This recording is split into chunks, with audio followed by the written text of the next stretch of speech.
We've been reviewing and evaluating this issue with respect to General Flynn on a daily basis for a few weeks, trying to ascertain the truth.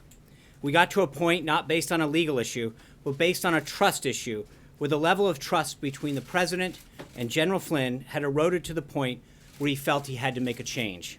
The President was very concerned that General Flynn had misled the Vice President and others.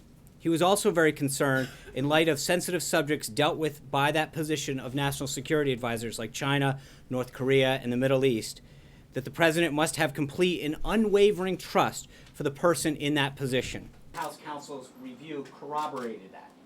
It is not ordinary for an incoming... The evolving and eroding level of trust as a result of this situation and a series of other questionable instances is what led the President to ask for General Flynn's resignation. Immediately after the Department of Justice notified the White House counsel of the situation, the White House counsel briefed the President and a small group of his senior advisors. The White House counsel reviewed and determined that there is not an illegal issue, but rather a trust issue. Well-paying jobs. He believes that each of these goals is linked to the others, and the Trump administration is taking concrete... During this process, it's important to note that the President did not have his Attorney General, Jeff Sessions, who he trusts immensely, approved by the Senate. When the President heard the information as presented by White House counsel, he instinctively thought that General Flynn did not do anything wrong, and the White House counsel's review corroborated that. It is not ordinary for an incoming national security advisor to speak with his counterparts about the issues of concern to them. In fact, he spoke with over 30 of his counterparts throughout the transition. As Ambassador Haley said at the time, the, quote, dire situation in eastern Ukraine. The issue here was that the President got to the point where General Flynn's relationship misleading the Vice President and others, or the possibility that he had forgotten critical details of this important conversation, had created a critical mass and an unsustainable situation. That's why the President decided to ask for his resignation, and he got it. Driving some of them out of business. The American free enterprise system is the greatest engine for economic prosperity in the world.